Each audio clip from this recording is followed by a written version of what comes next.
information. That's why we continue to argue that these FISA databases, any of these foreign databases, that if you're going to look in them, if you have an FBI agent in Omaha and he or she's going to look at the database, into any of these databases, they should call a judge and get a warrant. That way we don't allow bias to enter into this. This has been, from the beginning of time, the protections we want, and I don't think it's being taken adequately. Thank you. Senator, I would just say that I disagree with the characterization. Hello and welcome to Fox 29's News Now. It is Wednesday, the 10th of October. Right now, this is a Senate committee hearing on Homeland Security. Protect the American people and uphold the Constitution at the same time, and I think that's what we're doing. Senator Langford. Thank you to all three of you and the teams that work around you. You've some pretty remarkable folks that are engaged in this, and so we appreciate the ongoing work that you have. Secretary Nielsen, let me start with you. There were some questions that came up on a Bloomberg article just a few days ago about supply chains and the accusation that China, as a government, from the article itself, was working with individuals within manufacturing to put microchips into motherboards that would then get access to all parts of communication and all parts of the American government, including national defense resources. Talk to me about DHS and what you're doing on supply chain management, trying to be able to help protect us from foreign threats. So this is a particularly sensitive threat, as you well know, because it's very difficult for the average citizen, company, or government entity to understand every component that was put into a part of a piece of equipment or network that they've purchased. So at DHS, we've created the National Risk Management Center. Under that center, we have a Information Communications Technology Task Force on supply chain. We're working very closely with the private sector to break down the supply chain and give them much more awareness on the types of companies they're purchasing from. We provide them intelligence with respect to whether those companies could pose a threat. And certainly within DHS, I have asked for a complete overhaul in the way in which we look at contracting to make sure that any vendor that works with DHS is compliant with basic security. We also, as you know, have used our binding operational directive when needed in the case of Kaspersky to make sure that that is removed off of all federal networks. So at this point, as you're working with entities, is there a greater threat from manufacturing? Let's say in this case it was from China, that's deliberately trying to be able to gain access to information and the movement of information in the United States. Is there a greater threat from China than there has been historically? Is that a growing threat? How would you describe that? I would echo Director Ray's description of China. They're bringing everything they have to bear. They're playing a long game. They're trying to influence us in every way possible. We do see them very active in the cyberspace. So we take that intel from the intel community, and then we appropriately share it with the private sector to make sure that they're up to speed on tactics, threat indicators, et cetera, that might apply.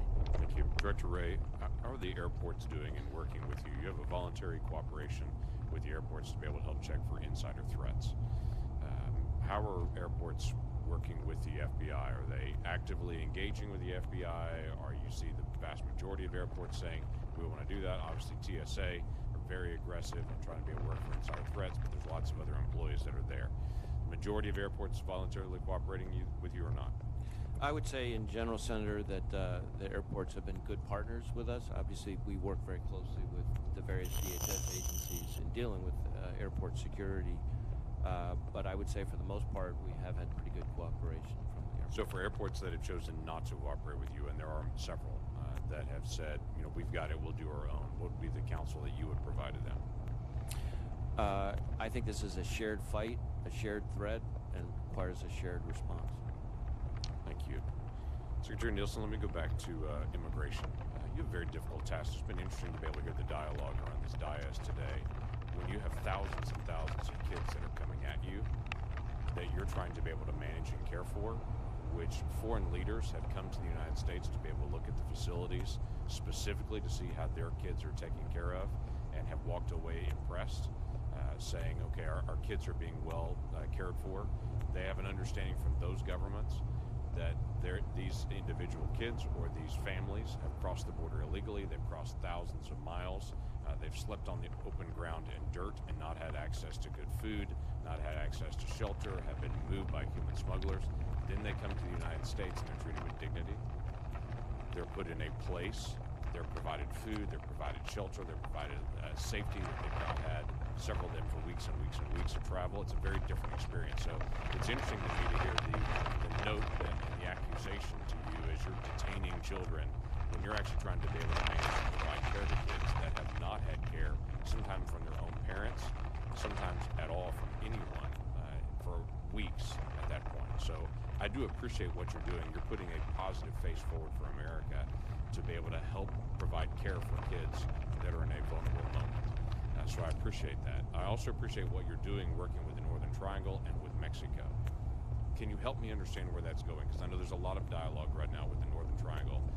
This Congress has voted 3 years in a row to put over $600 million towards helping stabilize Guatemala, Honduras, and El Salvador. 3 years in a row, $600 million each year plus to be able to fight corruption, provide judicial stability there, to be able to help fight off drug interdictions and such, to be able to help. You're also engaging at a different level. Help me understand that. Happy to. So there's quite a few components that go into it, as you know. So working directly with the three countries in the Northern Triangle and Mexico, and Colombia, Costa Rica, other countries in the region, I have asked us to work on a regional approach to counter smuggling. The smuggling epidemic is not a United States problem, it's not a Mexican problem, and it's not a Northern Triangle problem. We all have to work together to dismantle that. So that's part one.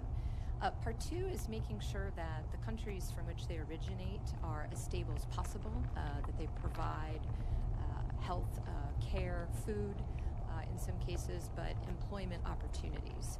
The more and more that we have dug into this over the last year in conjunction with the United Nations, what we have found is the vast majority of those leaving the Northern Triangle leave for family reunification, leave for economic opportunity, and then in some cases, in some areas, leave for a lack of food security. So we're working with the United Nations to increase asylum capacity so that we can take care of those vulnerable populations who do choose to leave as close as possible to that source of origin. I hope to be able to report to this committee soon some great strides forward with Mexico. I've been working very closely with the Peña Nieto administration, but also have had many conversations and trips to Mexico to meet with the López Obrador incoming administration.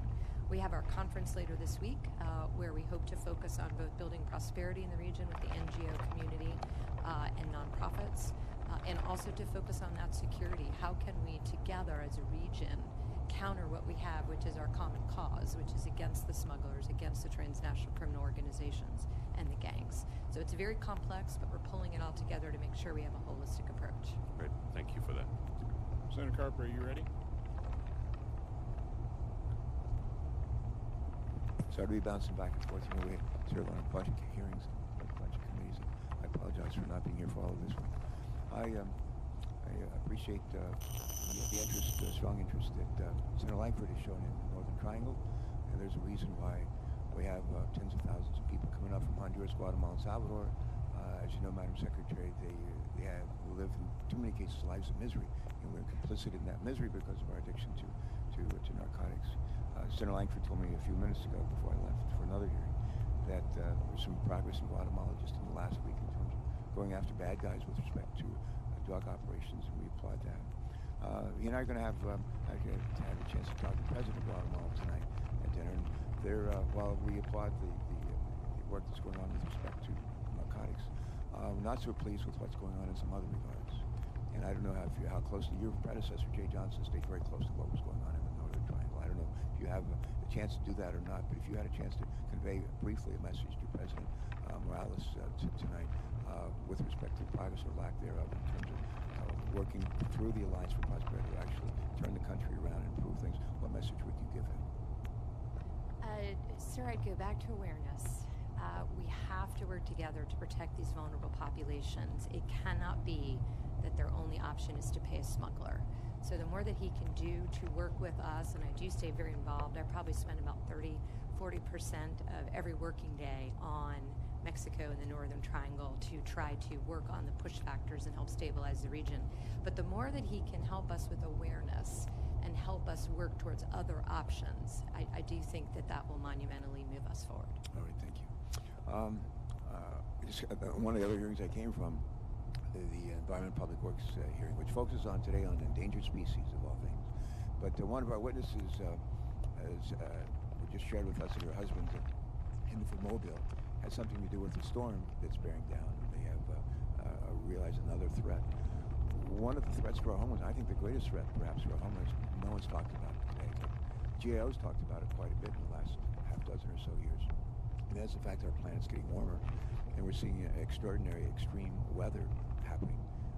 The cost maybe just last year for extreme weather events was about $300 billion. That's up dramatically from 10 years ago. We measure rainstorms now, the amount of rain by the foot, not by the inch. We have parts of Montana, Idaho, Oregon, Washington, even California, where they're on fire. They've been on fire earlier this year. Places bigger than my state, a big state, I might add. And extreme weather they've had, I think, in the last 100 years, 33 Category 5 hurricanes in the whole Atlantic. In 100 years, 33. Last year we had 3 right here in the U.S. Something's going on here. And GAO says we better get our heads into the game. The United Nations released a report just last week that said we better get our head into this game. And when you testified before us before, Madam Secretary, I think I or somebody asked you a question about, do you think of this as a serious concern? And I think maybe you thought it was kind of a political question. We're trying to put you on the spot with your boss. And is this climate change real? And is there something we ought to be doing about it? But I just want to know, same question. When you think of threats to our country, to our homeland, what do you think about this threat? I think it's very serious. As you said, just in 2017 alone, 15% of the United States population was affected by either a hurricane or a forest fire. So the intensity, the changes in weather patterns, the changes in which the hazards manifest, all require us to update everything we do. So first, I want to thank you very quickly for the legislative language I know this committee worked very hard on, which is to give us the ability to do pre-mitigation grants. I think that will really help to prepare areas. But we have to increase our modeling. We're working much more closely with NOAA. We're working much more closely with the Department of Interior, Department, USDA. We have to do more to anticipate and understand how these threats will manifest. All right. I want to quote Mark Twain. Mark Twain once said, this goes back to some of our earlier conversation about truthfulness. People understanding, like Senator Hassan raised the issue about faking identities and just deluding people and misleading people. But Mark Twain once said, it ain't what people don't know that bothers me. It's what they know through fear that just ain't so. Just ain't so. Thomas Jefferson said it differently. He used to say, if the people know the truth, they won't make a mistake. People know the truth, they won't make a mistake. People don't know what's true anymore. We don't know it here. My wife's been over in a couple of countries in Florida, like Georgia, where they've gone through all kinds of attacks from Russia. And people don't know what the truth is anymore. Let me just ask our FBI director, Mr. Ray, just think out loud about that, knowing the truth. It's the kind of situation we face as a nation today, and the fact that it's hard to know what's true.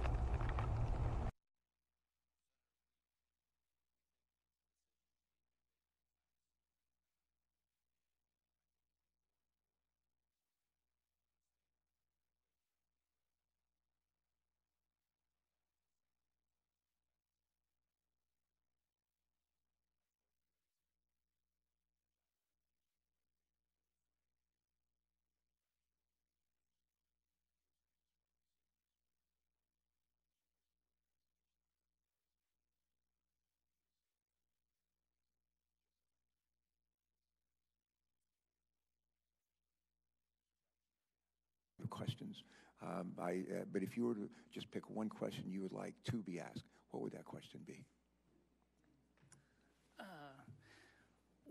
What's your single biggest concern about the terrorist threat going forward? Good. Could you answer that question? My answer will be That's a great question, by the way. Complacency. I was like... People are always saying to us when we ask questions, they say, well, thank you for that question. I'll thank you for your question. Sir, I was wondering if I was going to get out of here with just one question today. And no way. A few years ago, your predecessors, our predecessors, it would have been all terrorism all the time. One question, I'm not complaining at all. I think it's reflective of all the very good work that's been done on your side of the dais, on our side of the dais. The country is much safer because of our counterterrorism efforts. But as I said in my opening statement, there are concerns and there are really hard challenges that implicate policy and law, I believe, that we need to address because, frankly, the bad guys are moving faster than we are. And so I do worry about taking our eye off the ball a little bit. There are much more, there are really hard national security challenges we have to address, and they have supplanted terrorism to a degree, but we need to be careful. All right, thanks. Thanks so much. Thanks, Mr. Chairman. Senator Hovind. Thank you, Mr. Chairman. Secretary Nielsen, first I want to thank you for coming to North Dakota, for your visit to the Grand Forks Air Force Base to see your CBP facility there. We think Director of the CBP, Kevin McAleenan's doing a fine job. And also seeing our Grand Sky Technology Park. As you know, we were able to pass the Preventing Emerging Threats legislation led by this committee, and I want to thank both the chairman and ranking member for their work on it. I was pleased to be part of that legislation. We talked about how it was important legislation that you needed to counter UAS threats. Now that that legislation is, we've moved that legislation, can you tell me where you are in terms of standing up that effort, both as far as what additional authorities you might need, what your plan is to stand up and make sure that we have that counter UAS security both at the border and internally in the country, and also how facilities like the facility you saw in Grand Forks can be part of that effort? Well, sir, first and foremost, we have an implementation plan we've been working on for some time in anticipation of receiving the authority. We look forward to briefing you at your convenience and interest on the details of that. At this time, we do not believe we need any additional authority. We, again, I started by thanking, let me do it again. I really appreciate the leadership of everyone on this committee. It makes a tremendous difference to know that when we have an emerging threat, we can quickly work with Congress and get legislation we need. What I would say is as we look towards research and development, and that is certainly an area that the facility that we visited North Dakota could be very helpful with. But as we look towards research and development and look towards testing applications within civilian environments, it might be in that case that then we need to come back and talk in greater detail about how we can apply those. There are a lot of appropriate reporting requirements in the legislation beginning in 6 months. What I'd like to do is come much sooner and talk with members who are interested about how we intend to use this. DOJ was also granted the authority, as you know. Their applications are slightly different than ours, but I believe that our general countermeasures and approach would be very similar. So I look forward to continuing to work with you on that. As I think you're aware, I'm also on DHS on the approach side. Is there other funding requirements, or in general, are you where you need to be to stand up this effort, both in terms of authority and appropriation? At the moment, we are where we need to be, but I would like to just quickly morph to the flip side of drones, which is the positive use. As you know, up in your area, we use drones, and we use that as an area to launch our drones, in particular to help us secure the northern border. We have 9 that we use right now, Predator drones, but as we move forward, we'd like to continue to work with you on how to expand our capability set with that use. Well, and necessarily so. Grand Forks, just for example, 900 miles of border responsibility, all the way from the as you know, from the Great Lakes on the east all the way out through most of the beautiful state of Montana. That's a long stretch, and we need drones to truly cover all that area. We are focused on the southern border, and obviously need to be, but we have tremendous expanses with a lot of different terrain, lakes, mountains, plains, all of that on the northern border. So I think this is a very critical part of our effort, and we want to work with you on it. And again, I appreciate you coming out and taking a look. And as you know, we now have beyond visual line of sight authority there as well. So thank you. Thank you, sir. Director Ray, how are we staying ahead of some of the cyber challenges, your cyber security? We always think of your field agents and how tremendous they are. But how about your technology, your cyber, staying ahead of the technology that you face, including cyber hacks and that kind of thing on the FBI?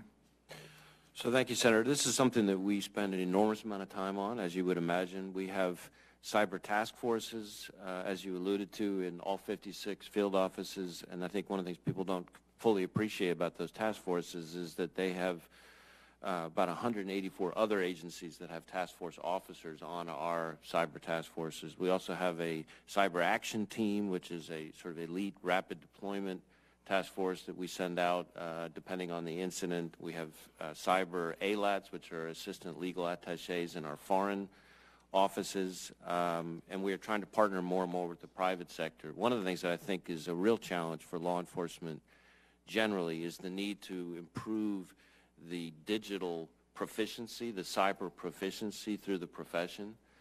We just can't recruit enough cyber whiz kids who also have all the other qualities that you and I would both want in law enforcement. And so we're really focused on trying to improve the training that we can provide so that we can make sure our workforce is truly digitally savvy. And that's a big focus of emphasis, and we certainly will be using all the help we can get from Congress to enhance that. Director Travers, I am going to make sure you get some more questions. In regard to ISIS, Al-Qaeda, and those types of organizations, we're defeating them on the battlefield. How are we doing it, both tracking them in terms of their efforts on the Internet, countering their efforts on the Internet, and then making sure that we're tracking somebody who may become radicalized in this country and countering that threat? Sir, it's amongst the largest questions, problems that we have. And I want your evaluation of how well we're doing it, and are we on top of it? As the strategy that came out last week indicated, we have to do far better in the full range of non-kinetic measures, and radicalization on the Internet is certainly one of them. We have come a long ways, I think, in the last few years. The private sector, the social media companies are much more willing to work with us than they were. They take down lots of people and lots of content. We're increasingly getting into difficult questions. There would be no agreed upon definition of quote unquote terrorist content, and that gets into free speech in a hurry. But we are making progress. I think the conversation is far more sophisticated, far healthier. I was in Europe last week on this very issue. A lot of concerns within the EU on how well this is or isn't going. It's going to be. I'd like to take you over now to a live press conference with Governor Cooper. He is the governor of North Carolina. This is live right now.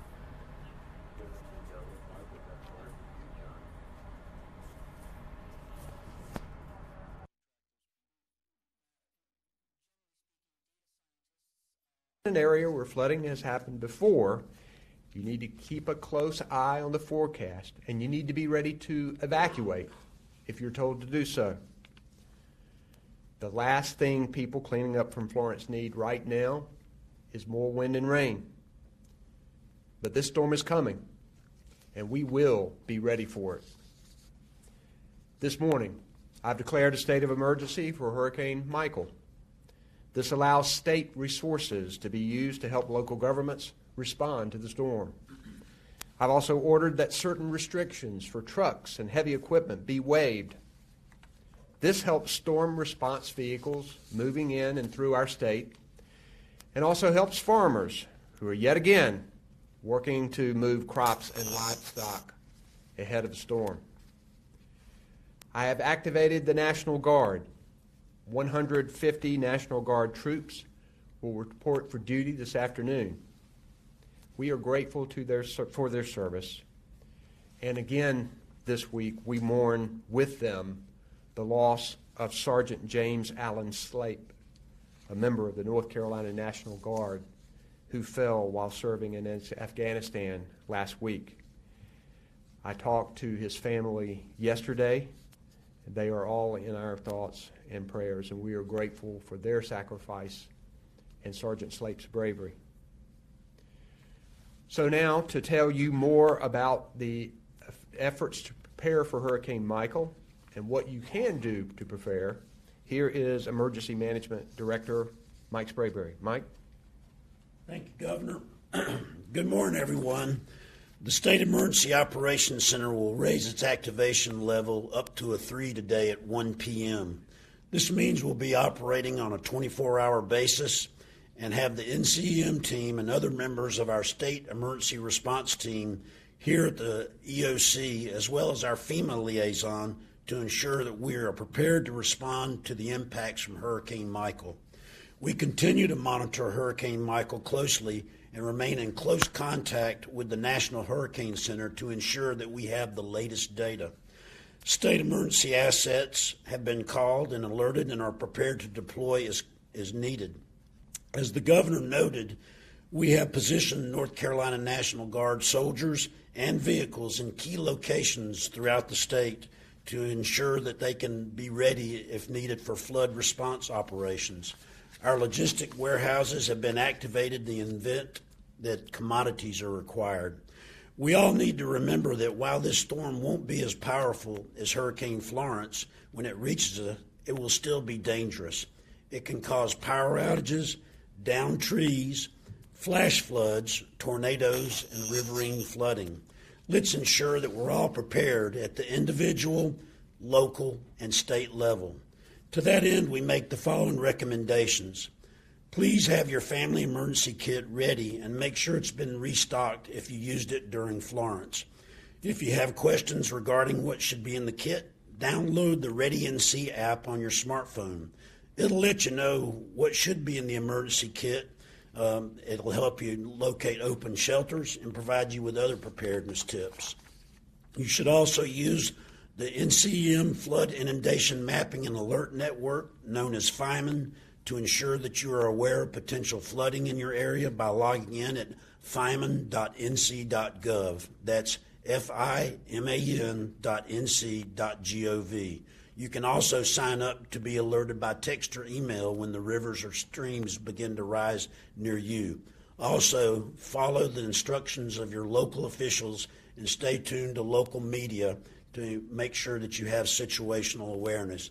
And as always, thank you for your support of the North Carolina State Emergency Response Team. Thank you, Governor. Thank you, Mike. We have part of our Hurricane Michael response team here, and we'll take any questions about Hurricane Michael that you might have for us. Anybody? Okay, they'll give you a microphone. Let them give you a microphone. Yep.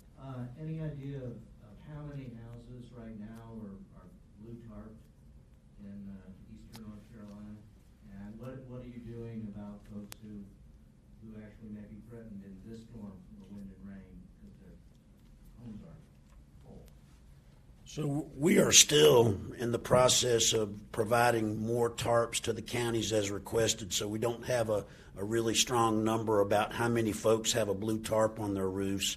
But we're still working closely with the counties to provide them as requested. One of the reasons for the warning today is to let people know ahead of time that this may be a problem. I've seen a lot of blue tarps as I've traveled across the state. A lot of volunteer groups are helping people get their homes back, and many contractors are out there, and so we're providing them the warning that these tropical storm force winds could cause problems there. Yes, sir. Here. Two quick things. The state of emergency is for the entire state? Yes, it is. And then, I don't know if this is for you or Mike, regarding shelters, do you envision or have a contingency plan to reopen shelters? Do you think it's going to be that level of rain or wind or damage that could warrant that? We're prepared to open more shelters as necessary. There's still 11 shelters in operation from Hurricane Florence. I'm not going to say whether or not we anticipate opening more. It just depends on how the storm acts as it moves through the state. Michael Heimel from CBS 17. Are you all making any recommendations regarding the state fair beginning tomorrow with people who may be traveling while this storm is coming through? We have not made any recommendations regarding the state fair.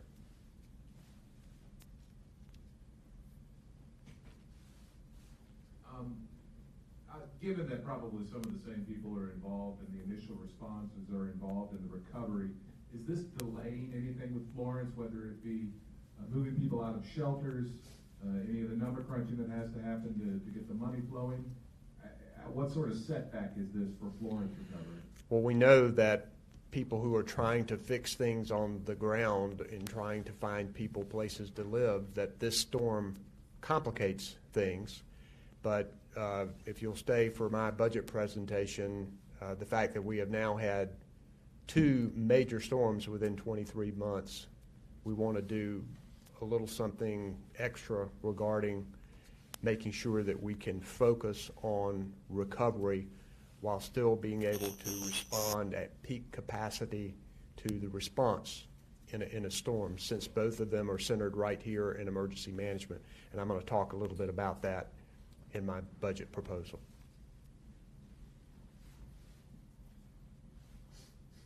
I know during Florence, roads were a big issue. 995 is closed for a period of time.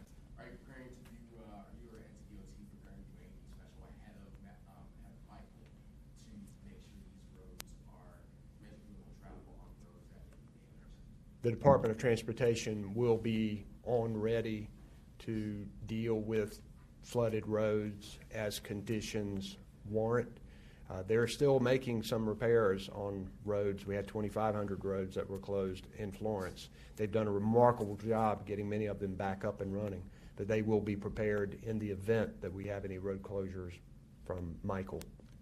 How much do you think that will set things back in terms of repairing? We'll just have to wait and see how severe the storm is. One thing that's much more positive about Michael than Florence is that it's scheduled to move through the state at a much more rapid pace, leaving less rain. The potential rainfall totals have crept up a little bit overnight, but still the storm is anticipated to be gone from North Carolina by Friday. And we think that that will be a positive when we're talking about overall rain totals that could affect flooded roads.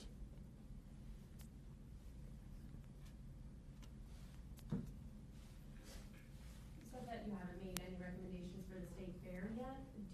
Are you guys watching that? Is there any plan for that if things were to get pretty bad on Thursday and opening day? Commissioner Troxler and his department are working on the state fair, and I would direct those questions to him. I imagine that if wind got to a certain situation, they might deal with certain rides, or I don't know the answer to that. I'm speaking out of my league, so you'd have to talk to Commissioner Troxler.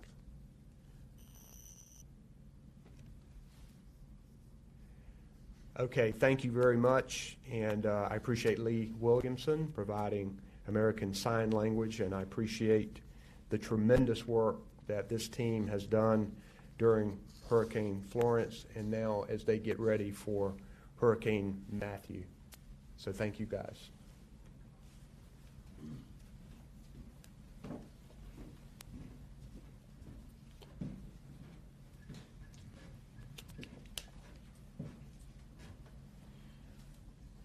So now I want to talk about the Florence budget. Florence was an epic storm that brought unprecedented widespread disaster. Although we mourn the 40 storm-related deaths, we know that flood mapping, monitoring, preparation, early warnings and evacuations, and rescues saved countless lives. Our thanks go to the coordinated efforts of our Emergency Operations Center and our local, state, federal, volunteer, faith-based, and business partners. The human suffering and property damage left in the wake of Florence was like nothing we have ever seen before. Our efforts in recovery must be just as unique and bold. Our recovery should reflect the determination and the unshakable will of North Carolinians. I've been visiting a lot of people in the impacted counties, first responders, volunteers handing out hot meals, families surveying devastation to homes, businesses, churches, and farms.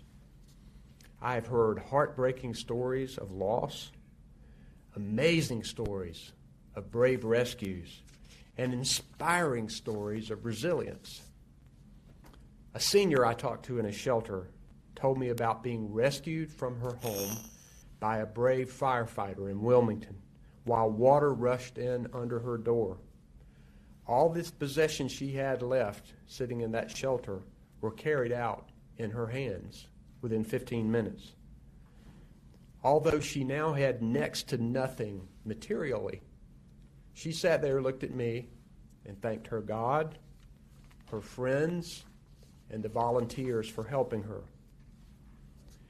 So many of the men and women working at shelters or at 911 centers or local emergency operations centers or as first responders had their own flooded homes and families to worry about. But they knew that they had to pitch in and help their communities. They were doing their jobs. Now it's time for state government to step up and do ours. An unprecedented storm requires an unprecedented response. When you've had two 500-year floods within 2 years, like we've had in North Carolina, rebuilding smarter and stronger isn't just an idea, it's an obligation.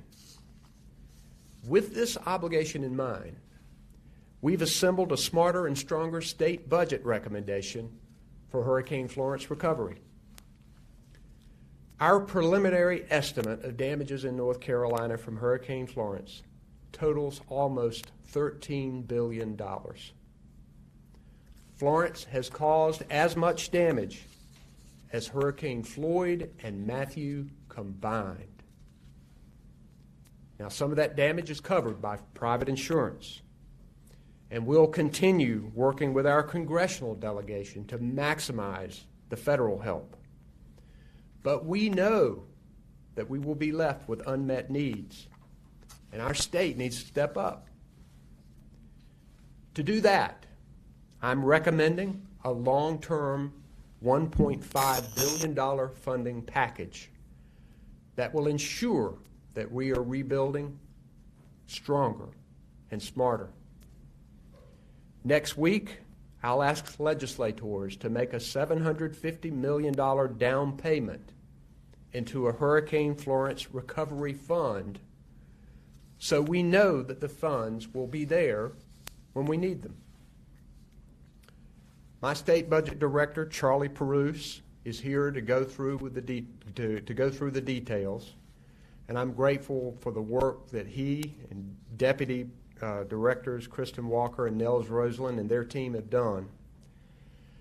But I want to first touch on some of the key recommendations that I'm offering today.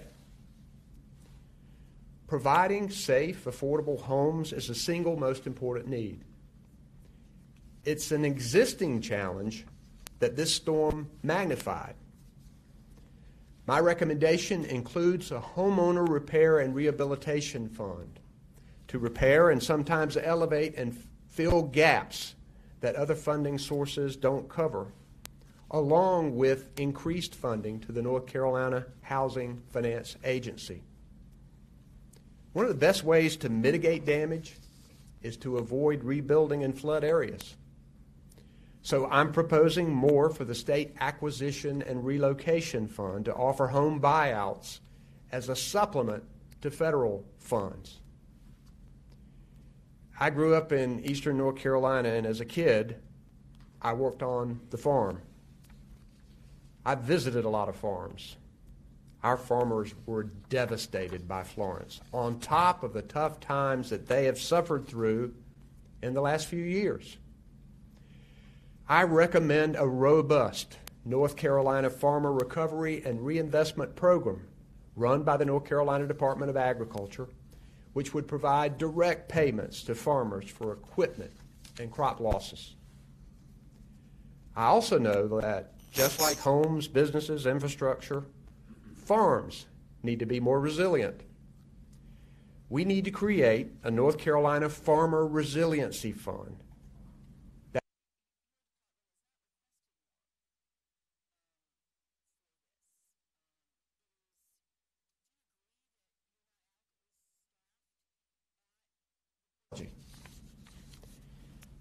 In addition to damaged homes and farms, Florence caused more than 2,500 road closures, including Interstates 40 and 95. Our Department of Transportation worked overtime to fix them. But we have to focus on making our roadways more resilient. I recommend additional funding to leverage federal money to design roads, bridges, pipes, and other structures to better withstand extreme weather events. As we've learned after Matthew, many of our states, towns, and counties need assistance in administering federal funds. In some cases, the money that they receive for their damages may be larger than their annual budget. Even when buyout and repair money is approved at the federal and state levels, local governments sometimes struggle to distribute it to people because of the lack of personnel and expertise in doing this. Today's recommendation includes funding that can help local governments run these vital federal programs and hire people to get the job done. This funding is in addition to our proposed grants for local projects like water, sewer, sidewalks, and stormwater drainage. Now, we know that Florence hurt education as well. There are more than 680 public schools, 28 community colleges, and 4 University of North Carolina institutions located in disaster counties. As of today, 7 school systems remain closed, keeping more than 130 schools out of operation and nearly 90,000 students out of class. On Monday, I directed $25 million from the Education Lottery Fund to speed repairs at public schools so they could reopen. They need the money in the bank in order to let the contracts. I'm proposing significant help for all of these education institutions. And when we're thinking about the future, there's more we can do to prevent the overall damage from flooding. During Florence, we know that our flood mapping worked to help save lives. As rivers were rising, emergency managers and first responders could evacuate people before their homes filled with water. I recommend updating flood modeling capabilities that expedite potential real-time impacts to homes, roads, and utilities. Today's recommendation also calls for beginning mitigation projects along our rivers. Finally, we have a hard-working staff at Emergency Management, led by Mr. Mike Sprayberry, who focus every day on disaster recovery, while at the same time being responsible for immediate emergency response, like we just saw with Florence and like we're starting to do with Michael. With 2 back-to-back storms and another one heading here even today, we know that we can expect more extreme weather events. To put laser focus on recovery after the response, we're creating an Office of Recovery and Resilience to serve as a sister organization to the Department of Emergency Management. With this, we can help draw down more federal resources and ensure that money is getting to the people who need it as quickly as possible. Today's budget recommendation is a robust and common sense approach to Hurricane Florence recovery. It's one piece of the recovery puzzle that's vital to seeing the whole picture. We'll continue to work with our federal partners for resources that North Carolina desperately needs. We'll continue seeking help from private and nonprofit sources. But it is imperative to set aside state funding to make sure that North Carolina is made whole. I'm grateful for those who worked long hours to put together this damage assessment in record time, state agencies, schools, economists, and local governments, and especially our state budget and management team that I mentioned earlier. I am committed to working with this legislature to ensure that North Carolina is a model for how we can rebuild smarter and stronger. I'm now going to call up Charlie Perouse, who is going to brief us with some more details and funding totals. So Charlie, you want to come on up? And before that, because I will leave when Charlie begins, he and I both will take questions that you might have. And Charlie will also take questions after his presentation. So questions now? Yes, for me. I'm sorry. And or if I may need Charlie to help me supplement. Okay, I'm sure some of these questions will be answered with Charlie, but so you're talking about asking for $750 next week. That's right. And you want 1.5 billion, I assume for what? For in the long session in 19 or? So it'll be over a period of time, and I think we can work with how that is going to be distributed. And for this $750 million, part of it would come from the rainy day fund, and part of it would come from budget overages that Charlie can tell you about. No taxes increase required. No. And then also, have you presented this package yet to the legislature? On the staff level, we have, yes. And what has been the response? I'm sure we can ask, but I think they are looking at it. They are getting a lot of the same information that we are, and this is my proposal that we put it out early enough so we've got time to work on it before they officially go into session next week. Because I'm sure they're going to have some suggestions about what we ought to do as well. Governor, at the legislative hearing yesterday, I think it was, there was some concern about the agriculture package that was presented, concern about oversight and checks and balances and all that.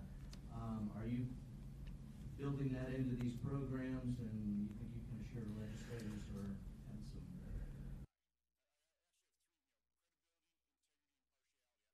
Okay, again, you are watching Fox 29 News Now. It was a live press conference of Governor Cooper on Hurricane Michael. He's also discussing the previous hurricane that recently struck North Carolina's coast, which was Florence. They're talking about the budget and what they are doing in preparation for these storms.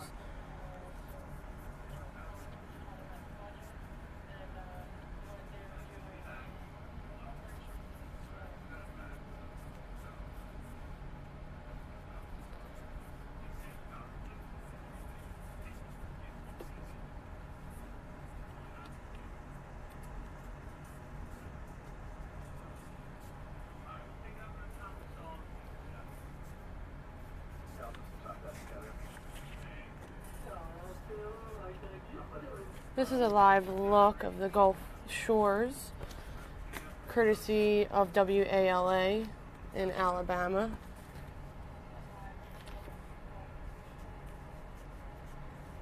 Hurricane Michael is headed for a catastrophic, unprecedented Category 4 strike on the Florida Panhandle and Big Bend, with a massive storm surge and over 100-mile-per-hour winds possible, not just near the coast, but also inland, that could leave some areas without power for over a week. Michael is expected to make landfall along Florida's northeastern Gulf Coast on today. They were saying around 2 p.m. earlier is the last word that I got. A Category 4 or stronger hurricane has never made landfall in the Florida Panhandle, so this will be a first for Florida. Catastrophic storm surge and destructive winds will occur near the landfall in Florida Panhandle. Over 1 million power outages will occur near the coast and also inland after landfall. Rainfall flooding is also a significant threat inland into the Carolinas.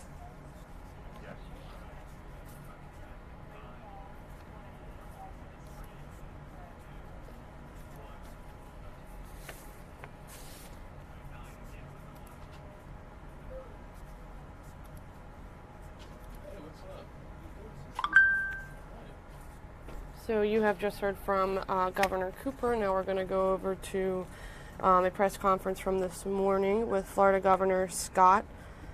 He gave a briefing to the residents and families on all the information they may need ahead of this storm. Here's a look at that.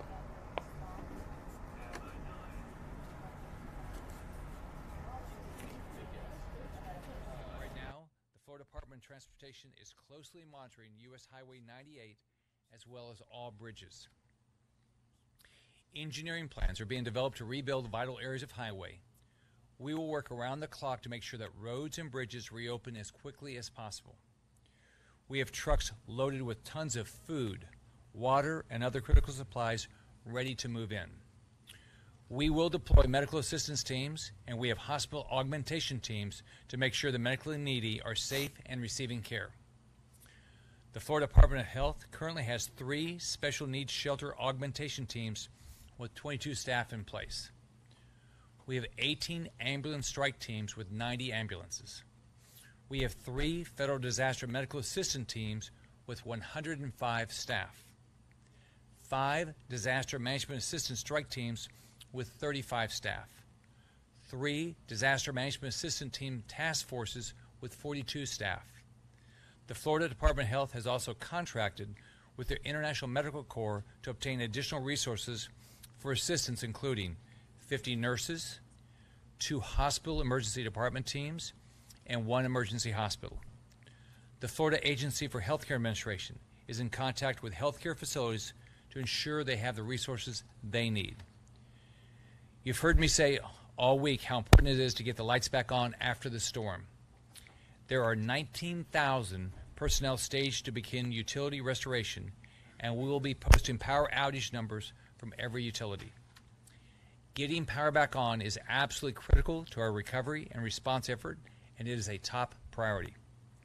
We've also focused on keeping all communication lines open, and we are not seeing any communication outages right now. We're also thankfully not seeing any widespread fuel shortages or outages. Following the storm, we will have resources available to quickly make sure fuel is moving to where it's needed. The State Emergency Response Team has been holding regular calls with the fuel industry and ports in Florida to ensure they can get gas to all areas safely. Floridians can download the app Gas Buddy to check where fuel is available. President Trump has approved the pre-landfall disaster request we made on Monday, and that will help with resources and response. I just spoke with the President, who again offered all available federal resources. We continue to be in constant contact with FEMA and their team in the State Emergency Operations Center. That includes experts from Homeland Security, the EPA, the Department of Defense, Health and Human Services, and the Army Corps of Engineers. Along our coast, communities are going to see unimaginable devastation. Think about the devastation we've seen before with storms like Hurricane Irma. The Panhandle and Big Bend will see winds in excess of 145 miles per hour. Think about that, 145 miles per hour. Again, Hurricane Michael is forecast to be the most destructive storm to hit the Florida Panhandle in a century. The storm will bring torrential rain to most of the Panhandle and Big Bend, which means flooding will be a major issue. Expect to see 12 inches of rain in some areas of the Panhandle. So think about that, a foot of rain in some parts of the Panhandle. Again, prepare for major flooding from this storm. The National Hurricane Center is forecasting storm surge to be between 9 and 13 feet. That means the water will come miles inshore and could easily rise over the roofs of houses. Much of the rest of the Gulf Coast will see between 2 and 6 feet of storm surge, which is still life-threatening. Remember, we can rebuild your house, but we cannot rebuild your life. Take this seriously.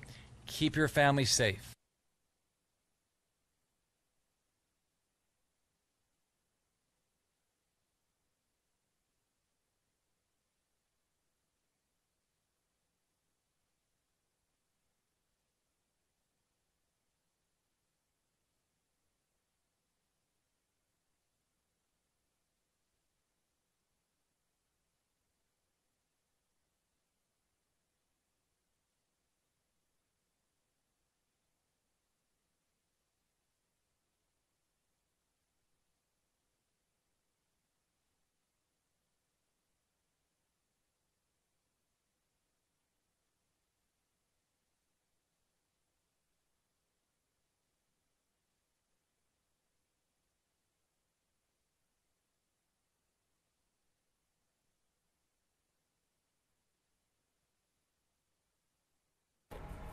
That was Governor Scott, a press briefing that he held this morning for residents and families with all information ahead of Hurricane Michael.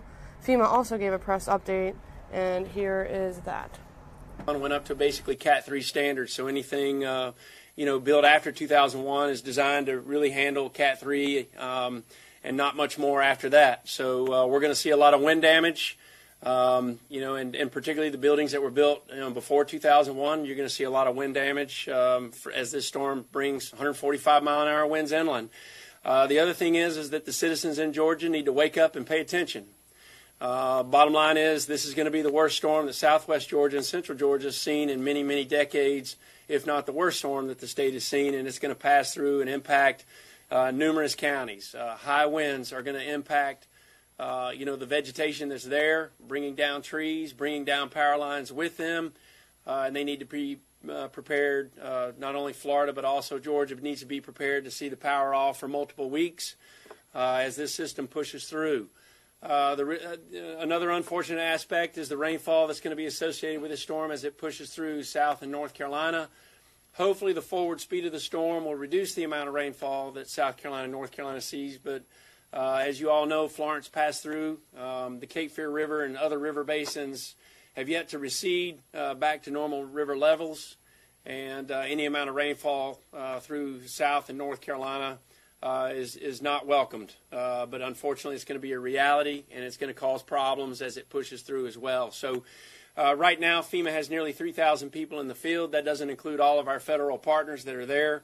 We're doing everything that we can to pre-position not only incident management teams and disaster medical teams, but also rotary aircraft ready to go to support search and rescue missions. We have search and rescue teams staged to be able to move into Florida and to the areas highly impacted in Florida, but also Georgia as well. In regards to commodities, the state of Florida has strong capability that we're working hand in hand with right now. They have staging and distribution capability in Orlando. We've staged commodities and teams in Maxwell Air Force Base in Alabama as well as Atlanta, ready to move in as soon as we can do so and push through. The great communication, just got off the phone with Governor Scott. The governor is leaning forward, doing everything that he can to position the state to be able to help his citizens. Last night, they made a very good move by using the wireless emergency alert system to let people know that this storm is getting stronger and stronger, and you need to leave. This is the final call for anybody that needs to get out. Try to do so. Those who stick around to experience storm surge don't typically live to tell about it, unfortunately. And with that, again, I want to reiterate, it's a whole community effort, not only the response part, but the recovery. It's going to take neighbor helping neighbor, citizens getting involved that haven't been impacted, donating their time and their money to help citizens recover all the way up to the federal government. So we ask you always to download the FEMA app. Go to disasterassistance.gov if you're, receive impacts from the storm. And then also go to nvoad.org, nvoad.org, if you're looking to volunteer and help those in need. So with that, I'm going to pass it over to our friends over at the National Oceanic and Atmospheric Administration. Ken, come on. Okay, thank you very much, everyone. And Michael did strengthen overnight to Category 4, 145-mile-an-hour winds. It's important to not focus just on the core of the storm. This is a huge storm. We're looking at a 200-mile wind spread from the center. So tropical storm force winds will be pulling out into portions of Alabama, even into portions of central Florida. And this is going to be a devastating storm, possibly historical. We're looking at storm surge flooding of 9 to 14 feet, and that's going to impact the areas. Fortunately, though, high tide will be occurring late tonight, but water at that level will push a lot of inundation into the coastal communities in Florida. And then once the storm passes to the north, we're looking at hurricane-force winds getting up into portions of Georgia. There's likely going to be widespread power outages, downed trees, power lines, and structural damage, and the threat for tornadoes along the track of Michael. As we get into Thursday and into Friday, the heavy rain threat pushes into the Carolinas. We're looking at 9 rivers specifically that were impacted from Florence are likely to see additional flooding. Fortunately, this is not expected to stall. It will be moving quickly offshore, so any flooding that does occur should be short-lived, and then Michael will be pulling out to sea by this weekend. Thank you very much. All right, thank you, Ken. Next we have Captain Kaylee Benson with our partners over at the U.S. Coast Guard.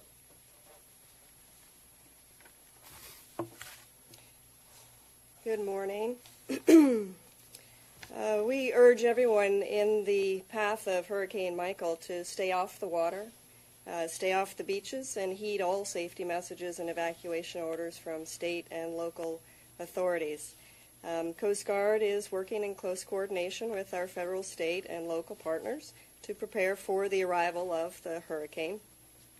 And rest assured, captains of the port throughout all of the expected impacted areas and their teams have been working in close coordination with their respective maritime sectors in order to safely manage maritime operations and control the flow of cargo and supplies into each of the affected states in advance of the storm. And we are closing ports to vessel traffic and cargo operations as is necessary and based on the storm's movement. So as of this moment, Panama City, Pensacola, and Cedar Key are closed to commercial vessel traffic. Thank you. All right. Thanks, Captain. Next, Ray Alexander with the Army Corps of Engineers. Thank you, Administrator Long. Good morning. Ray Alexander, Army Corps. The Corps of Engineers is fully integrated with the federal response and our fellow federal partners and our state and local stakeholders as well. Currently, we're in support of 3 FEMA mission assignments valued at over $1.4 million and another over $140,000 of our own flood control authorities. Brigadier General Diana Holland, the Commanding General for our South Atlantic Division, headquartered in Atlanta. She has the lead for the fight. She'll be at FEMA Region 4 today. Our district headquarters in Wilmington, Jacksonville, Savannah, and Mobile have activated, and those district commanders are out and about pre-storm. We have key leaders, liaison officers, technical subject matter experts located at state emergency operations centers and other key local and critical nodes throughout the area. In terms of dam and levee safety, currently we're assessing potential impacts to the 29 flood risk projects we have in the projected path. Right now, our assessment of our reservoirs, we have sufficient capacity to receive the rainfall. We are reviewing the potential for releasing additional releases out of those reservoirs, so there's a potential that a deviation might be prudent. We have no significant impact projected to Lake Okeechobee in Florida. In terms of temporary power, we have received a FEMA mission assignment. Our temporary power planning response team and our supporting contractors are located at the State EOC in Tallahassee. Additionally, we have soldiers from our 249th Engineer Battalion at the Incident Support Base in Maxwell Air Force Base, Alabama. For navigation, our survey vessels are in safe harbor, and they're postured to support our colleagues from the Coast Guard and NOAA to open ports, channels, waterways as soon as it is safe. No missions in debris, roofing, water, wastewater. We're postured to support EPA to do assessments and provide temporary power on water, wastewater facilities. Lastly, the Corps is fully synchronized with the Department of Defense efforts and U.S. Army North, U.S. Northern Command, and the Department of the Army. Thank you. All right. Thanks, Ray. Finally, we have Reggie Cheatham with EPA, our partners over at EPA. Thank you, Administrator Long, and good morning. The Environmental Protection Agency is ready to respond to environmental concerns related to Hurricane Michael and is working very closely with our state and local officials to prepare to address any impacts. The agency's pre-landfall activities related to the storm are complete. These activities include contacting facility operations and reviewing the status of Superfund sites, oil sites, and chemical manufacturing sites. Much of that information gathered during Hurricane Irma and more recently Tropical Storm Gordon. In addition, we are prepared to address post-landfall impacts should they occur. EPA is also in close coordination with the state of Florida. We have embedded an on-scene coordinator in the State Emergency Operations Center in Tallahassee to coordinate response efforts for oil and hazardous substance releases should they occur. We also have an on-scene coordinator posted in FEMA's Regional Response Coordination Center in Atlanta. And as needs arise or as things change, EPA will continue to coordinate and support our federal, state, tribal, and local government partners. Thank you. All right. And last but not least, our partners over at the American Red Cross. Obviously, this is a huge mass care effort. So if we can have Mr. Peter Macias. Good morning. Last night we had approximately 4,000 people who entered nearly 70 evacuation centers across the panhandle of Florida and into Alabama. The Red Cross continues to leverage human and material resources to help with those evacuation centers. What we're doing is we're asking folks, please, if you're in the path of that storm, make your last-minute emergency preparations, and if that means to get out, please get out. And the last thing is we ask people, please, to listen to your local authorities, your local emergency managers, and heed their warnings and advisories. If you need real-time information, please download the Red Cross Emergency app. Thank you, sir. All right. Thank you. Buenos días a todos, Daniel Yarguez, portavoz de FEMA. Les pedimos que tengan mucho cuidado con esta tormenta, una tormenta de gran magnitudes. Como lo dijo el administrador, es una tormenta que va a impactar a muchas comunidades, desde Florida, Alabama, Georgia, y no se ha visto en muchos años.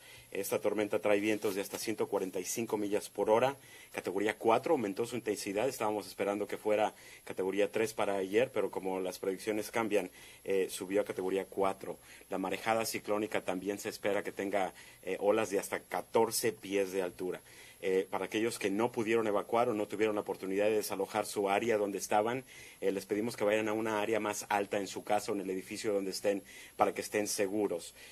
Pueden llamar al 911, al 911 para alguna emergencia, pero también tienen que pensar y esperar que a lo mejor esos rescatistas no van a llegar a tiempo o tan rápido como lo esperaban, porque tampoco queremos poner sus vidas en peligro. Tenemos equipos de búsqueda y rescate también ya preposicionados para poder ayudar y apoyar las tareas de búsqueda y rescate que se empiecen a dar. Se espera que esos efectos lleguen desde el centro de la Florida, también hasta Mississippi, hasta Alabama, perdón. Tenemos más de 3,000 empleados de FEMA ya preposicionados, también listos para ayudar. Y como lo dijo el administrador Long, esto es un esfuerzo de toda la comunidad, no tan solo de FEMA, pero de toda la comunidad. Organizaciones sin fines de lucro, los vecinos, si su vecino está en peligro, si su vecino requiere asistencia, le pedimos que le ayude y que ofrezca ayuda, pero que también esté seguro antes de hacerlo y que sea después de que pase la tormenta. El administrador ha estado platicando también con los gobernadores de los estados que pueden ser impactados. Ayer se dio una declaratoria de emergencia por parte del presidente, la cual abre y ofrece fondos federales para el estado de Florida para esta emergencia. Thanks, Daniel. So again, just to recap, our priority is saving lives right now and doing what we can to position to sustain life after this pushes through.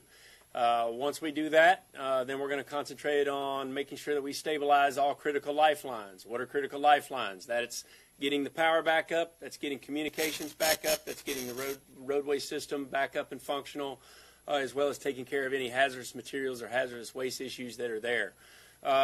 In order to get the power, keep in mind, these are private power companies that we work with, Gulf Power, Florida Power and Light, the southern companies that are involved, Georgia Power. So they are already proactively staging power crews from all over the United States into areas ready to move on to get the power back on as quickly as we can, because we know that solves a large portion of the problems that we have after a disaster. But let me reiterate, this is, here again, and I keep saying this word far off too much, is unprecedented. So it's going to be a major hit. The power is going to be off for multiple weeks.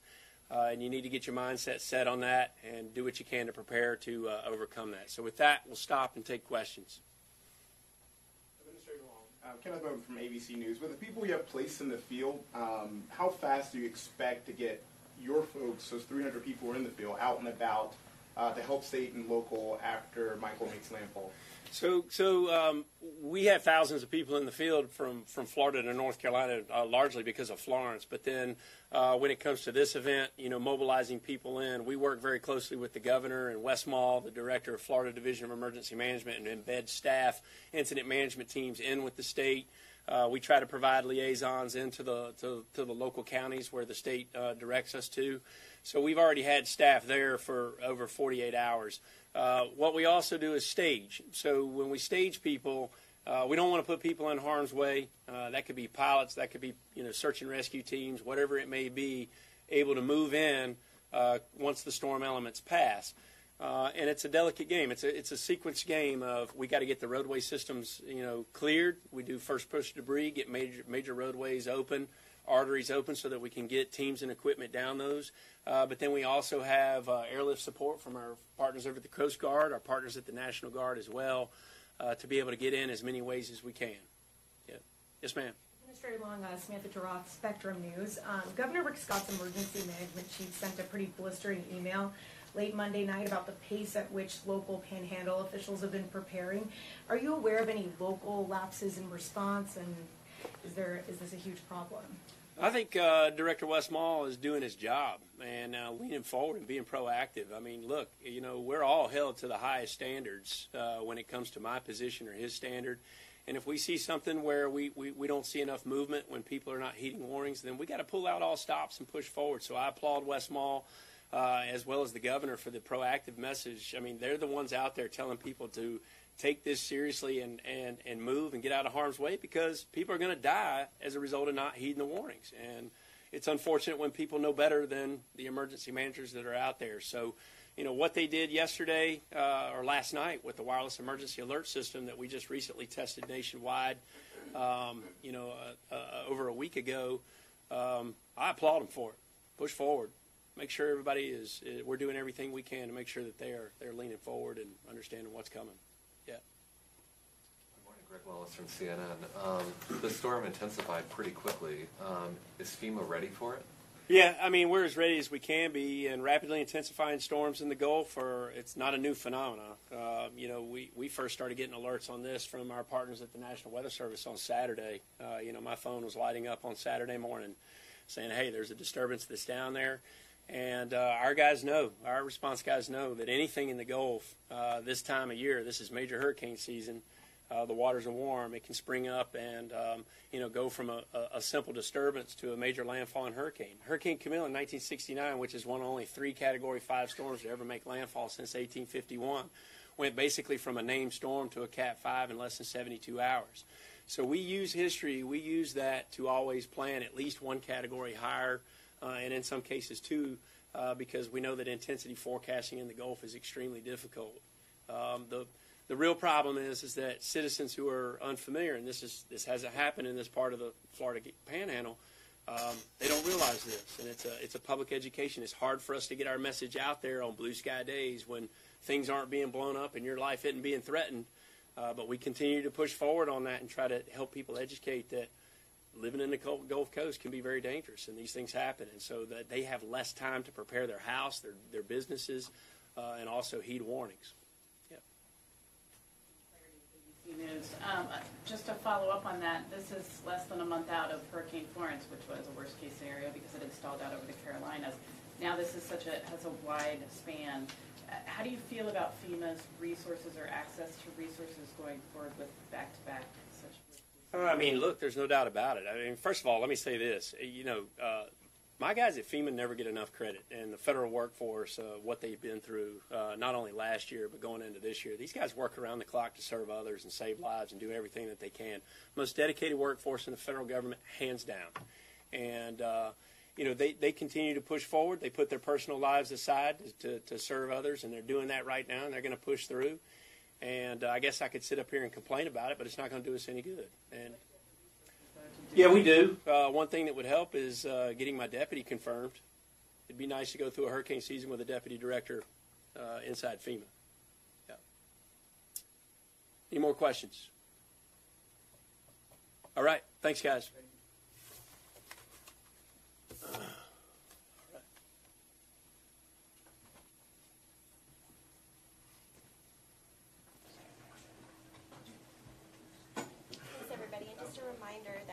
Have 3:30 p.m. telephonic update, and we do plan to have a 9:15 tomorrow morning update in this room.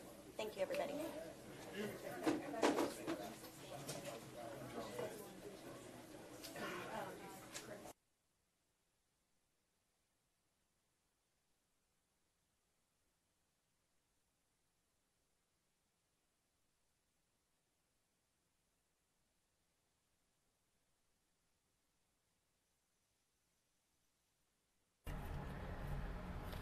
And that was FEMA's press conference earlier today on Hurricane Michael and the preparations. They're just telling people to follow and heed their warnings and don't stay.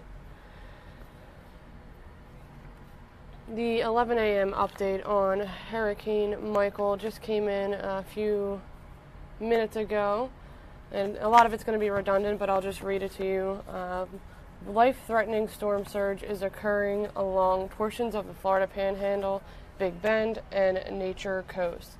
The worst storm surge is expected later today and tonight between Tyndall Air Force Base and Keaton Beach, where 9 to 14 feet of inundation is possible. Michael will produce potentially catastrophic wind damage where the core of the hurricane moves onshore later today in the Florida Panhandle, with the highest risk being Apalachicola and Panama City.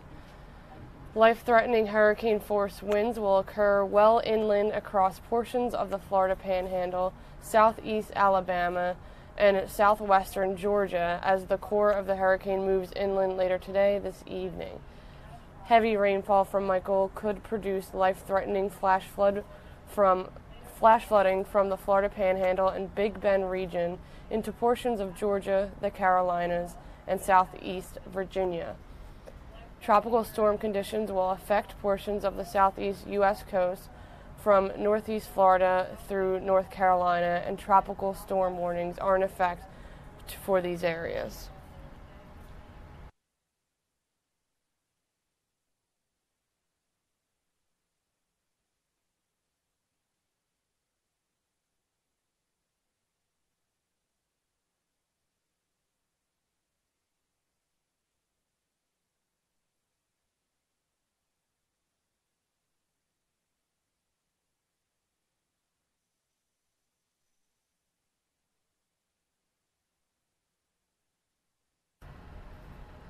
According to the National Weather Service Tallahassee, the situation is about to get serious in parts of Bay, Gulf, and Franklin County. They've issued first ever extreme wind warning. This means wind gusts in excess of 130 miles per hour are expected as Hurricane Michael makes landfall in the next few hours. Shelter in place immediately.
You can continue to follow Hurricane Michael coverage and the effects in our area at fox29.com, and also make sure you watch us tonight at 5 and 6, 10 and 11 p.m. We'll have all the latest.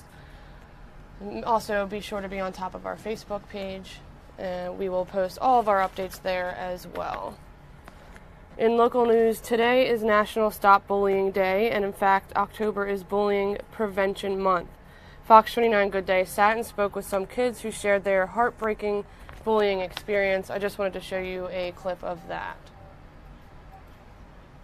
Well, did you know that more than 200,000 kids stay home each year just to avoid bullying? And what's more startling, 13 million kids are affected by bullying in some way every single year. And today is National Bullying Day, and we want to do something to stop it. Plus, it's Bullying Prevention Month, so we invited Dr. Claudio Visarulo here, or Dr. C, as some call you. And you founded you're the founder of Teach Anti-Bullying. And you're here with a group of students who want to talk about what's going on, because so many times we say, oh, we want to stop bullying, and we don't want this to happen in our schools. But I don't think we really realize what is going on in the classrooms, in the hallways. That's correct. So what kind of things have you seen? Regarding these students, nationally, regionally, we've seen suicide, which right now is one of our most critical problems.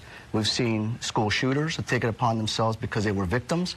We've seen kids who physically hurt themselves and others in schools across not only our region, but throughout the country. We've seen anxiety, trauma. We've seen hatred. We've seen retaliation. All of the things that impact a child's welfare and social standing in the school community.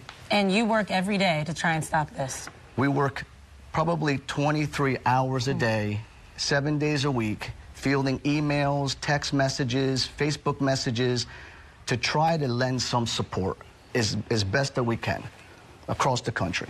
And so we want to talk to some of these kids, because when we say lend some support and some of the things that we've seen across the country that are happening, but specifically, especially in our area. So these are all local students, and they're going to tell you their story about what they're going through. So we're going to start first with Robert. So, hi, my name is Robert Rooney. I'm from Langhorne, PA, and while I was in school, a person actually gave me a concussion when the bullying was starting, and then it just started to be like threats on social media, like, I'm gonna kill you, I'm gonna come over and hurt you, and calling me all these mean names, and just really escalated from there. And then it started to become really physical, like to the point where I would get ripped off the seat at lunch, or I would like just come up and get punched or stuff like that. And do you have any idea why they were doing this to you? No, I really don't. It was just out of the blue the first day. And how did it make you feel? It was hurtful. I mean, like, why can't I just go to school and enjoy it and not be scared to go to school? But like, yeah, that's about it. Well, thank you, Robert. So we have another Robert over here. Robert? Hi, I'm Robert Grishka. I'm 13 and I'm from Glen Mills, Pennsylvania. When I was about 3rd grade, I liked singing and I liked doing drama, and kids would pick on me because I was a boy and I sang, and just being like a stereotype. And so just because you like to sing and do, you know, something that maybe they didn't want to do, but it's still amazing, that's the reason why they would bully you? Yes. Wow. Erin. I'm Erin Hardenberg. I'm 17. I'm from Audubon, Pennsylvania. And I grew up a relatively happy kid, and just like one day, people would just comment on my size, my appearance, and I like built my self-worth on their lies that they told me. So I thought I was like a worthless person. I had nothing to live for. So I took it upon myself to like punish myself. So I began like just living a life like feeling alone because of what they told me, and I didn't know like who I was, and they defined me. So. And how did you handle that? How do you handle that? I started not being myself as a victim anymore and more of like a survivor, and now I'm like kind of left picking up the pieces and figuring out what I can do to make what happened to me something beautiful. That's a very beautiful way what you said. Anthony. I'm Anthony Miller. I'm 14 years old and I'm from Glenside, Pennsylvania. And basically, when I was at my school, people were throwing food at me and they're commenting, saying that I'm being me and they hate me because of that. And I asked them, why do you have a problem with being me when I don't have a problem with you being you? And what did they say to that? They didn't say anything, they just walked away. So, and then it's gotten so bad to the point where I can't even go to the park by myself to play basketball. And because I'm scared that they're gonna be there. You can't do things that you should be able to do as a kid, right? Vincent? So I'm Vincent Redpath. I'm 13 years old, and I'm from Aston, PA. And I got in a argument one time with my friend, and we kept it civil. We were just like, you know, we're not going to talk. We're okay. And we kind of stayed apart, you know, for what we did.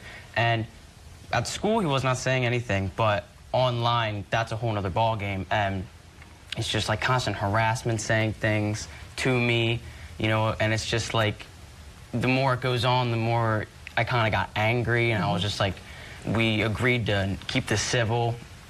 You know, how did it get to this? It's just every day, so it was just constant harassment. And it made me feel angry because I didn't think that I should have gone through after we agreed on something. And so what did you do to handle the anger? Well, to handle the anger, I talked to him. I was like, listen, we can't, don't do this, you know what I mean? Like, it's just not right. And I don't think that any child should have to go through that. And because it had to be scary going up to him and say, hey, man. It did, because you know, I had a lot of anger, but I had to keep it under control, and I was like, okay, we have to be civil and say, look, we're done with it, and we part ways like that. And so lastly, we have Isabella. Hi, I'm Isabella Sura. I'm 14 years old, and I live in Aston. I go to a high school now. I was in grade school last year, middle school, and last year, as some may know, my teeth were really bad. I didn't look the way I used to look, and people would judge me on the way I looked, and they would, this app called Saraha, not many know of it, some may know of it. There's a bunch of different forms of it where you comment things anonymously about people's appearance. Some things are nice, some things are wrong. But last year, so many things were said to me, like, you're ugly, your nose isn't right, there's like the bump on your nose is terrible, it looks like a slide. You're ugly, your teeth are disgusting, you look like you belong on a farm, and it would hurt me in so many ways. And I just like couldn't deal with that. I would be so upset, and I wouldn't know who was saying these things, but I would limit it down to people who I think would say those things. I have to admit, it's extremely difficult hearing these stories from what you guys have been through. So I first want to thank you, because it had to be hard to sum up what you guys have been going through in just a few sentences. So thank you for being here and talking about this. Dr. C, how do we make sense of it? Because, I mean, there's one common thing here. I think we don't know why this is happening. We don't know why these kids are acting out and why they're saying this. So how do you advise these kids? How do you handle it? Well, first of all, every story is different and unique to that particular victim. And I think that we always lose sight that while they're all victims and thousands more that we talk to every day, we also have to look at the perpetrator, the bully, that's often left by the wayside, and some of their inherent issues and how they're suffering inside. All of these children are innocent, beautiful children that have done nothing wrong. They're just perhaps in the wrong placement or the wrong setting at the wrong time, and they're not the issue. So sometimes we have to look at ourselves and say, and that's why we look at the bully and say, well, what's the bully doing, and what are his or her issues, which is often avoided. Because sometimes it's not necessarily you, it's them. Correct. And so you actually have some very specific tips for the kids, as well as for parents, what you can do at home with your kids. But we're going to take a quick break. We're going to come right back, and we're going to talk about some of those. Okay, welcome back. We want to continue this segment about bullying, about what's going on right here in our area with some of our local kids. And that was so emotional that we wanted to bring in, this wasn't planned, but some of the parents. So they're standing behind their kids right now. And I quickly wanted to ask, how did it feel for you to hear your children talk about what they're going through? This is your son? This is my son, yeah. Say your name. My name is Mimi Delancey from Glenside, PA.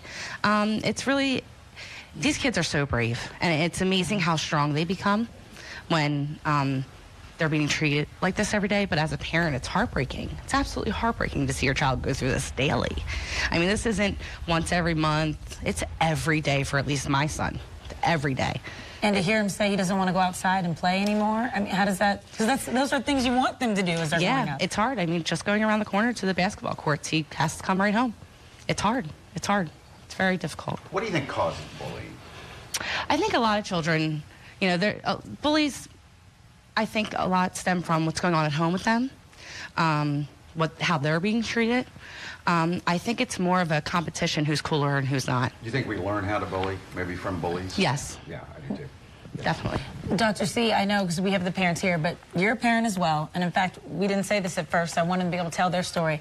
But this is your daughter and this is your son here. Yes. As someone who works with kids and deals with bullying and explaining this, how has it affected you to be dealing with this with kids all over, but then also your own children? Yeah, I think that's the most difficult part, because you're an expert trying to resolve your own conflict in your own home, And while they both have separate stories, one male, one female, it's hard because you want to go in there and impart your expertise. But also, as I said to Vincent, you have to be able to resolve conflict, and I think he did it in such an outstanding way to not resort to violence and become physical, even though he was very angry, and we've seen the anger progress.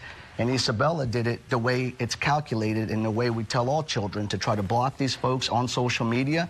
We've spoken to the parents of the particular perpetrators, but oftentimes that falls by the wayside. And what you try to monitor, in Isabella's sake, is making sure that what appeared to be a happy-go-lucky child doesn't resort to her hurting herself. So we quickly want to, because I know we're out of time, there's so much to cover with this because it's such a big issue. If the child is dealing with this, they should, what, tell someone? Well, that's the first of the, theoretic things. Tell your counselor, tell your teacher, report it to an administrator, an adult, parents, first and foremost. And then you say talk it out. Well, you try to talk it out. At that point, many of these children have tried to do that, and that often falls by the wayside, so they need some intervention, they need some advocacy, is where we come in as an organization. And then you mentioned blocking them online, so we don't have to see it and ignore them. It seems very simple in context to block them, but there's a number of apps that can conceal that particular block. They come out with a fake app or a fake profile, and they retaliate them, whether it's on the playground or at school or some other way, because they're not done with the torment. So the idea is to continue to inflict emotional and social harm to the child. And then lastly, really quickly, try to find a new place to hang out or someone else who doesn't give you that emotional trauma. Well, it's very hard. It's easy, again, to say, but trying to avoid a cafeteria table where he sits with the same group of kids every day, or try to find new friends. It's hard to escape the mall, the skating rink. I mean, people find you if they want to continue to inflict harm on you.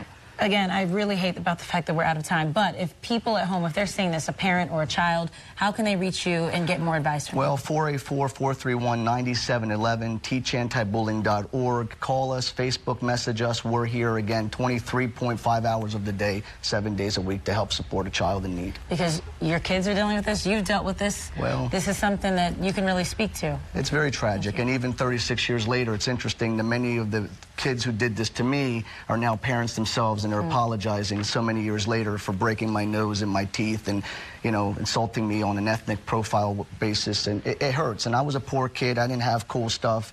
And you grow up, but you're still traumatized intrinsically. It's something you carry with you. Once again, thank you to all of our students today who talked about your experience. We appreciate it. We're going to take a break. Well, did you know that more than 200,000 kids stay home each year just to avoid bullying? And what's more startling, 13 million kids are affected by bullying in some way every single year. And today is National Bullying Day, and we want to do something to stop it. Plus, thank you for watching today's Fox 29 News Now. Tune in again tomorrow right here at 10 a.m.